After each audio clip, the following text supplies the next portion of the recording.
didn't vote for President Obama 4 years ago, but I want my president.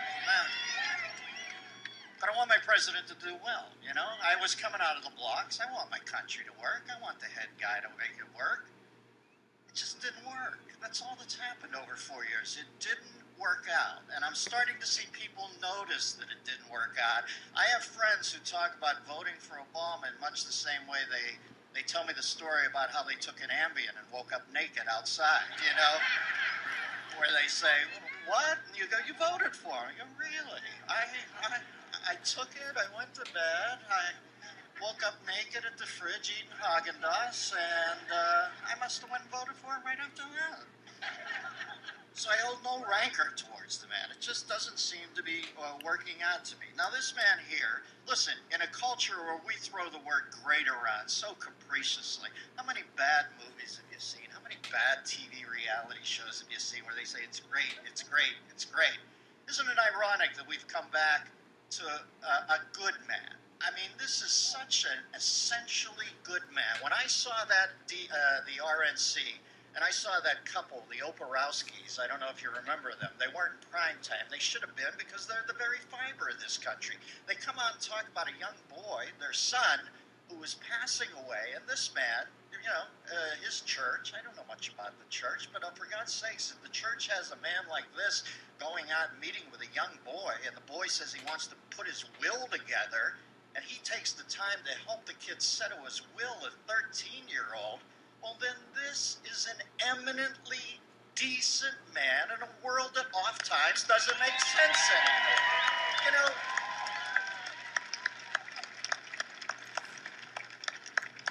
listen, if we're going to start demonizing men like Mitt Romney, as our current political climate seem to dictate, we have fallen through some cosmic wormhole that I'm not sure we can recover from. This is a good man. I happen to think that the American dream is now in the hands of daydreamers.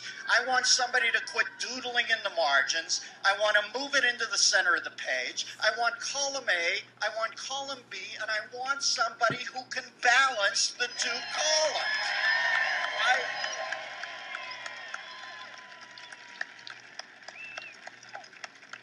I also like the fact that I don't sense he's actively seeking credit for that. He's one of those guys who seems to like to fix things. Listen, history will ascribe greatness to men. Anybody who seeks history, seeks greatness in their own times is missing the point. You put together a solid body of work and let the trail follow you to greatness. I think Romney gets off on fixing things, and you know it needs fixed right now. Listen.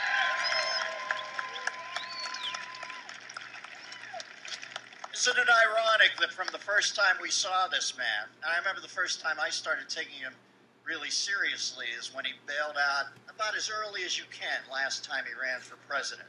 Listen, I didn't agree with everything John McCain said, but he had given us 5 years of his life in a rat hole that he could have split after 2 years. And that is a great man. It was his turn. And I think Mitt Romney got out a month earlier than he had to. When he did that at that convention down in Washington, D.C., I said, good for you. You know it's not your time right now. He stepped back. I thought it was classy. The thing you hear about Mitt Romney all the time is that he looks presidential. Well, here's what they don't tell you. That has little, if anything, to do with his physical appearance and absolutely everything to do with how he has led his life. And I will be voting for him on the 6th. And, you know, when I heard that thing about him working with the Massachusetts state legislature, and they were 87% Democrat, didn't that fall so nicely on your ears? Haven't we gotten so rancorous, so polarized? Even last night when they were talking about AK-47s, that he was able to broker something. Folks, we're about as split up as we've ever been. And, you know, that is the pervasive feeling to me. It has become two Hatfields and McCoys. Look, I wish it wasn't even Democrats and Republicans, all that. All I know is we got the best deal on the planet Earth here, obviously, by far. And we are missing the point when we polarize ourselves to this degree. Now, I know how polarized it's gotten in the last 4 years. I'm not saying that's all on the president, for God's sakes. It must be a brutal job.